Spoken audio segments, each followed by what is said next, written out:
Bismillahirrahmanirrahim. Assalamualaikum warahmatullahi wabarakatuh. Teman-teman, saudara yang dirahmati Allah Subhanahu wa taala. Kali ini kita lihat kata yang digunakan oleh Allah di dalam Al-Qur'an terkait dengan manusia. Pertama, kita akan temukan kata basyarun yang seringkali juga diterjemah manusia. Kemudian yang kedua al-insan, insan, manusia. Kemudian an-nas, ya, manusia. Kalau kita lihat ya, makna ini sekilas sama, tetapi Quran memiliki stressing makna tersendiri ketika memilih kata basyar, al-insan dan an-nas. Dia memiliki dalalah, ya, penunjukan makna yang berbeda satu sama lain. Istilah basyar di dalam Al-Quran itu kurang lebih 37 kali disebutkan di dalam Al-Quran.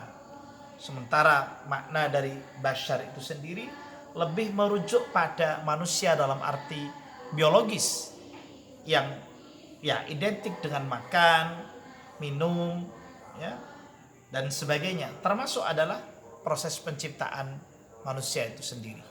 Misalnya bisa dilihat di dalam surah Al-Kahfi, ya, ayat 110, kemudian surah Al-Hijr ayat 33, surah Ar-Rum ayat 20.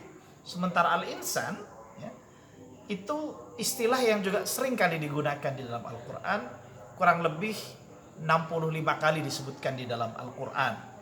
Maknanya pun secara umum ya dimaknai sebagai manusia, hanya saja lebih identik dengan makna psikologis, ya, atau manusia sebagai makhluk yang memiliki kesadaran spiritualitas yang tinggi, yakni mereka yang mampu berpikir, yang memperoleh ilmu pengetahuan, maupun yang bisa mengemban amanah dengan baik.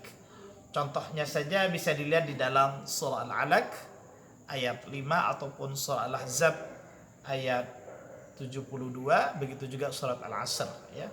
Innal insana lafi khusr. Ada kata itu. Insan di sini lebih menunjuk arti manusia dalam arti psikologis, bukan dalam arti biologis. Yang terakhir adalah kata an-nas.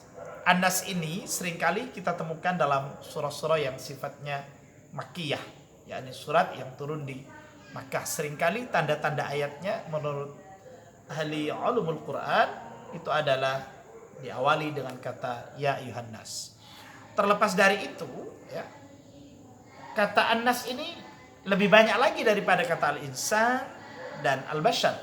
Kurang lebih 240 kali disebutkan di dalam Al-Quran. Dan maknanya juga merujuk pada manusia dalam arti sosiologis. Ya ayuhan nas ittaqullah dan seterusnya. Banyak sekali ayat-ayat yang berbicara tentang an-nas ini. Lah, kalau kita lihat, ya, ayat-ayatnya misalnya bisa ditemukan di dalam banyak surat, setidaknya di dalam surah Az-Zumar ayat 27. Nah, makna-makna ini kalau kita coba kompromikan itu sudah sangat-sangat komplit sekali untuk menyebut manusia sebagai makhluk yang sempurna. Ada makna biologis, tubuhnya, ya, laksana makhluk lain. Kemudian ada makna spiritual, makna psikologis, ya, di mana manusia punya kepekaan melebihi manusia, melebihi makhluk lain, ya. Manusia punya kecerdasan batin melebihi makhluk lain, bahkan lagi-lagi yang bisa merasakan, ya, betapa bahagia atau sedihnya kehidupan, ya, manusia. Begitu juga yang punya spiritualitas yang tinggi kepada Allah, kesadaran iman, ya, juga manusia, bukan makhluk lain. Maka dari itu agama diturunkan untuk manusia karena manusia memiliki kemampuan spiritualitas yang tinggi. Dan yang terakhir adalah terkait dengan an-nas. An-nas maknanya seperti yang sudah dijelaskan tadi, lebih pada konteks sosial, dan dalam kehidupan realitas sosial ini manusialah yang bisa memiliki kontribusi positif yang paling banyak dibandingkan dengan makhluk lain. Di dalam hadis Nabi bahkan dijelaskan, ya, khairun nas anfa'uhum linnas, bahwa sebaik-baik manusia adalah manusia yang memiliki kontribusi sosial yang baik kepada orang lain. Karena itu maka kalau kita coba ya, kembangkan makna-makna ini, baik makna biologis, makna spiritual psikologis, kemudian makna sosiologis, sebenarnya letak eksistensi manusia itu ada pada dua makna terakhir itu, bukan pada makna biologisnya. Karena makna biologisnya seperti halnya makna-makna yang lainnya. Artinya, kalau ia sudah meninggal, habislah riwayatnya. Tetapi perilakunya yang dahulunya baik, kemudian ya mungkin warisan-warisan intelektualnya ya, itu memiliki nilai yang terus berkelanjutan. Bahkan itulah yang seringkali dikenal dalam bahasa agama sedekah jariyah itu.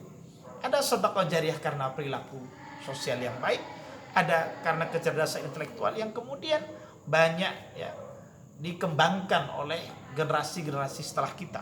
Dan karena itu maka manusia lagi-lagi adalah memiliki tingkat keistimewaan yang tersendiri, yang istimewa di sisi Allah Subhanahu wa taala. Dan Nabi kita Muhammad SAW bukan dari kalangan malaikat, melainkan dari kalangan manusia. Karena itulah alam semesta kemudian ya, diciptakan oleh Allah untuk memberikan semacam hormah, penghormatan, apresiasi kepada Nabi. Karena Nabi telah memberikan rahmah kepada mereka. Wa ma arsalnaka illa rahmatan lil alamin. Tidaklah kami utus engkau Muhammad kecuali memberikan rahmat pada seluruh alam. Alam di sini bukan hanya alamun nas, manusia, bukan, tapi alam yang lain, siwan nas, selain manusia. Karena itu kalau kita renungkan, kalau alam yang lain saja memberikan penghormatan kepada Nabi, lebih-lebih kita yang menerima risalah, yang menerima ya, agama Islam, warisan dari para nabi, lebih-lebih Nabi kita Muhammad sallallahu alaihi wasallam.